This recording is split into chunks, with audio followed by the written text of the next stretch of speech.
Hi friends, मैं आकांक्षा Sharma GK with आकांक्षा में आपका स्वागत करती हूँ। जीके ट्रिक विद आकांक्षा में आपका स्वागत करती हूँ। आज हम पढ़ने वाले हैं प्रमुख दर्शन और उनके प्रवर्तक। हर एग्ज़ाम में प्राचीन इतिहास का ये टॉपिक बहुत इम्पोर्टेंट है। षट दर्शन हो या हो आपके पूरे वेदों से संबंधित उपवेद हों, वेदों से संबंधित ब्राह्मण हों, अरण्यक हों, उपनिषद हो, तो ये टॉपिक बहुत महत्वपूर्ण होता है। अभी मैं ये जो वीडियो पढ़ा रही हूँ ये मेरी T6 से मतलब ट्रिक 6वीं है। नया चैनल, इसके पहले के वीडियो ज़रूर देखिएगा, बहुत इंपॉर्टेंट है। करंट अफेयर्स की ट्रिक भी मैंने करवाई है, जिसमें मैंने नोबेल प्राइज़ 2021 को पूरे तरह बहुत अच्छे से ट्रिक द्वारा कवर करवाया है। 2 मिनट में आपको ट्रिक याद हो जाएगी। आज हम पढ़ने वाले हैं प्रमुख दर्शन और उनके प्रवर्तक। ध्यान से सुनिएगा, आपको ये वाला जो टॉपिक है फिर दोबारा से याद नहीं करना पड़ेगा, यहीं के यहीं आपको याद हो जाएगा। देखिए, सबसे पहले हम देखते हैं कि षट दर्शन हैं कौन कौन से।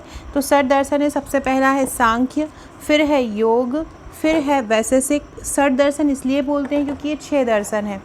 तो सांख्य, योग, वैशेषिक, न्याय, पूर्व मीमांसा और उत्तर मीमांसा, ये 6 दर्शन हैं। अब इन दर्शनों के प्रवर्तक कौन से हैं ये आ जाता है कि न्याय दर्शन के प्रवर्तक कौन है, या योग दर्शन के प्रवर्तक कौन है, या उत्तर मीमांसा के कौन से हैं, या पूर्व मीमांसा के कौन से हैं। तो चलिए स्टार्ट करते हैं। सबसे पहले हम देखते हैं सांख्य दर्शन। सांख्य के प्रवर्तक कौन है? कपिल है। कौन है?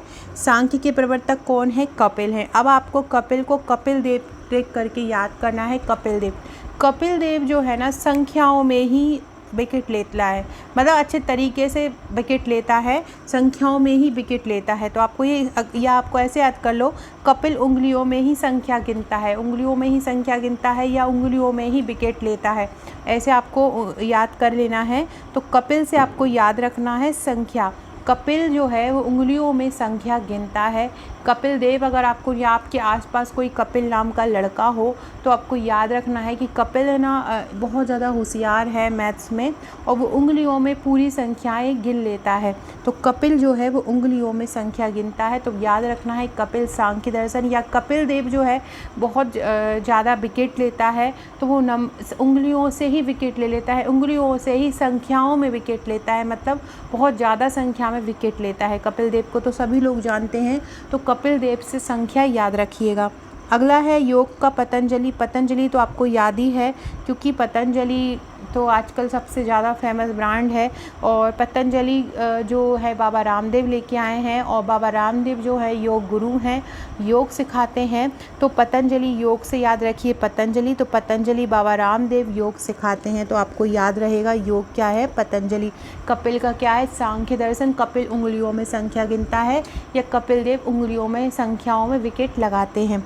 अगला है वैशेषिक। फ्रेंड, चैनल सब्सक्राइब जरूर कीजिएगा, ये मेरा नया चैनल है। कल हम इसमें जितने भी वेदों के अरण्यक उपनिषद हैं वो पढ़ेंगे, जो कि हर पेपर में उससे भी एक क्वेश्चन आता है। सबसे अगला है वैशेषिक दर्शन। वैशेषिक दर्शन का है कणाद। वैशेषिक दर्शन का क्या है? कणाद। अब मेरी बात ध्यान से सुनिएगा, ये जो वैशेषिक है इसमें क्या जुड़ा हुआ है? ये जो वैशेषिक है, वैशेषिक में जुड़ा हुआ है वैशेषिक। तो देखिए, वैशेषिक में क्या जुड़ा हुआ है? शेष।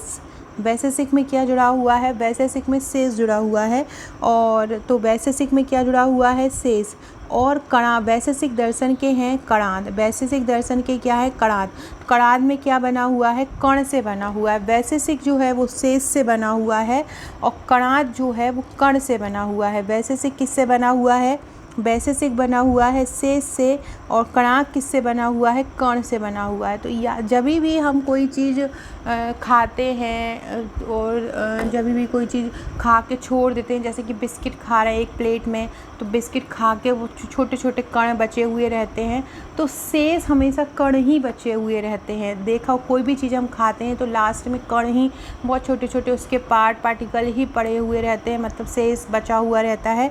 तो ऐसे आपको ध्यान रखना है। शेष से कण मतलब वैशेषिक मतलब कणाद। वैशेषिक में क्या जुड़ा हुआ है? शेष जुड़ा हुआ है। और कणाद में क्या जुड़ा हुआ है? कण जुड़ा हुआ है। जब भी हम कोई चीज़ खाते हैं तो शेष क्या बच जाता है? कण बच जाते हैं। तो वैशेषिक से याद रखना है कणाद। न्याय के प्रवर्तक कौन है? न्याय के प्रवर्तक है गौ। गौ किससे बना हुआ है? गाय से। इसकी 2 ट्रिक हम बताएंगे। देखो, सबसे पहले ट्रिक न्याय। न्याय, न्याय एक साउंड कर रहा है गाय, न्याय गाय, न्याय गाय। और गाय ये किससे है? गौतम। न्याय के कौन है? गौतम है। तो न्याय भी गाय है और गौतम में भी गौ जुड़ा है। तो न्याय में भी गाय है और गौतम में भी गौ जुड़ा है। तो आप इससे याद रख सकते हैं न्याय का है गौतम। न्याय साउंड कैसे कर रहा है? गाय का साउंड कर रहा है। और गौतम में क्या है? गौ है। गौ भी गाय माता होती हैं। तो न्याय भी गाय और गौतम भी गाय। इसको ऐसे भी गाय का गौ की पूजा करने से हमें न्याय मिलता है, मतलब भगवान हमें न्याय देते हैं। तो ऐसे भी याद कर सकते हैं कि गौ की पूजा से हमें न्याय मिलता है, न्याय गौतम। या न्याय का जो साउंड हो रहा है, प्रोनाउंसिएशन हो रहा है, वो कैसा साउंड कर रहा है? गाय जैसा कर रहा है। तो इससे भी आप याद रख सकते हैं गौ। अच्छा, अब 2 हैं लास्ट के, पूर्व मीमांसा और उत्तर मीमांसा। ये पूर्व मीमांसा और उत्तर मीमांसा को आप मासा कहकर याद कीजिए कि मासा हैं। कौन है? पूर्व मीमांसा या उत्तर मीमांसा को आप मासा कह के याद रखिए कि मौसा जी हैं, मासा हैं हमारे। अब मासा जो हैं वो ऊपर चढ़ रहे हैं आपके लिए कुछ लाने के लिए। तो मासा ऊपर गए, आपको ऐसे रखना है। आपके कोई जो भी मासा जी हों उनको आप अपने दिमाग में बिठा लीजिए। और मौसा जो है वो आपके लिए ऊपर गए, जीने से ऊपर गए और पहले मासा आपको जैम लेके आए। तो पहले मासा ने आपको जैम दिलाया। तो पहले मासा ने, देखो पूर्व मासा है और एक उत्तर मीमांसा है। तो आपको याद रखना है, दर्शन तो आपको याद रखना है कि एक पूर्व मीमांसा है और एक उत्तर मीमांसा है। मीमांसा में 2 जुड़े हैं, मासा मासा। अब इनके पूर्व मीमांसा के अलग प्रवर्तक हैं, उत्तर मीमांसा के अलग है। पूर्व मीमांसा के हैं जैमिनी। पूर्व मीमांसा के हैं क्या है? जैमिनी। तो पहले पूर्व से याद रखना, पहले मासा जैम लाए। पहले मासा ने क्या दिलाया? जैम दिलाया। पहले मासा ने जैम दिलाया। तो पूर्व मीमांसा के कौन है? जैमिनी। पहले मासा ने जैम दिलाया। तो पूर्व मीमांसा के कौन है? जैमिनी। उत्तर मीमांसा के हैं बादरायण या व्यास। उत्तर मीमांसा, बाद में मासा उतर गए, बाद में बादरायण है ना, तो बाद में मासा उतर गए मतलब उत्तर मीमांसा। तो पूर्व मीमांसा के कौन है? जैमिनी। और उत्तर मीमांसा के क्या है? बादरायण। पहले मासा ऊपर गए, फिर वहाँ से जैम लेके आए। तो पहले जैमिनी, बाद में वो उतर गए, बाद में मासा उतर गए मतलब जीने से उतर गए। तो बाद से मतलब आ रहा है यहाँ पे बादरायण। इसके बाद एक और ट्रिक हो सकती है यहाँ पे, देखो उत्तर का भी क्या होता है? उत्तर में भी मतलब होता है बाद, और यहाँ भी आ रहा है बाद। तो उत्तर मीमांसा को आप कैसे रिलेट करके याद कर सकते हैं? उत्तर मीमांसा बादरायण। उत्तर मीमांसा, उत्तर का मतलब भी बाद होता है और बादरायण का मतलब भी, बादरायण में भी बाद आ रहा है। तो उत्तर मीमांसा बादरायण। और मौसा जी से भी याद कर सकते हैं कि मौसा जी थे वो ऊपर जीने पे ऊपर जा रहे थे। पहले मौसा जी ऊपर गए और जीने से जैम लेके आए। तो पहले गए तो पूर्व मीमांसा के क्या हो जाएगी? जैमिनी। बाद में मासा उतर गए तो उत्तर जो मीमांसा है उसके क्या हो जाएंगे? बादरायण हो जाएंगे। उत्तर का मीन्स बाद होता है, हम कहते हैं उत्तर में। तो उत्तर का मीन्स बाद भी होता है। पहले जो यूज़ होता था संस्कृत में, तो उत्तर वर्ड जो होता है बाद के लिए ही यूज़ होता है। तो उत्तर मीमांसा के कौन हो जाएंगे? बादरायण हो जाएंगे। और पूर्व मीमांसा के क्या हो जाएंगे? जैमिनी हो जाएंगे। पूर्व में मासा जैम लेके आए, बाद में मासा उतर गए, बाद में मासा उतर गए। तो उत्तर के क्या है? बाद आ रहा है ना, तो बादरायण उत्तर मीमांसा और पूर्व मीमांसा के हैं जैमिनी।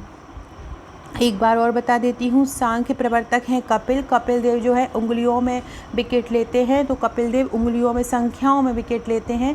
तो सांख्य दर्शन कपिल। योग के हैं पतंजलि। वैशेषिक में शेष है, वैशेषिक के कणाद है। अंत में शेष जो होता है, शेष में हमेशा शेष कड़ रहता है, तो वैशेषिक के कणाद। न्याय के है गौतम। गौ की पूजा से न्याय मिलता है। न्याय मतलब न्याय, न्याय गाय, न्याय गाय एक ही साउंड हो रहा है, तो गौ से याद रखिएगा, गौ की पूजा से न्याय मिलता है। तो न्याय का गौतम। पूर्व मीमांसा और उत्तर मीमांसा। पूर्व मीमांसा का है जैमिनी, उत्तर मीमांसा का है बादरायण। पूर्व मीमांसा में मासा पहले जैम लेके आए, तो पहले का क्या हो जाएगा? पूर्व मीमांसा का जैमिनी हो जाएगा। बाद में मासा उतर गए, तो बाद में, तो उत्तर मीमांसा का हो जाएगा बादरायण। तो इस प्रकार से आपने ये सांख्य दर्शन, षट दर्शन याद की। कल मैं लेके आऊँगी, उसमें मैं आपको पढ़ाऊँगी जितने भी अरण्यक हैं वेदों के, ऋग्वेद के, यजुर्वेद, सामवेद, अथर्ववेद के जितने भी उपनिषद हैं और जितने भी ब्राह्मण हैं, जो कि बहुत इंपॉर्टेंट क्वेश्चन है। ओके फ्रेंड, डिस्क्रिप्शन बॉक्स में आपको हमारी व्हाट्सएप, टेलीग्राम, फेसबुक की लिंक मिल जाएगी, ज्वाइन हो जाइएगा। Okay friends, thank you.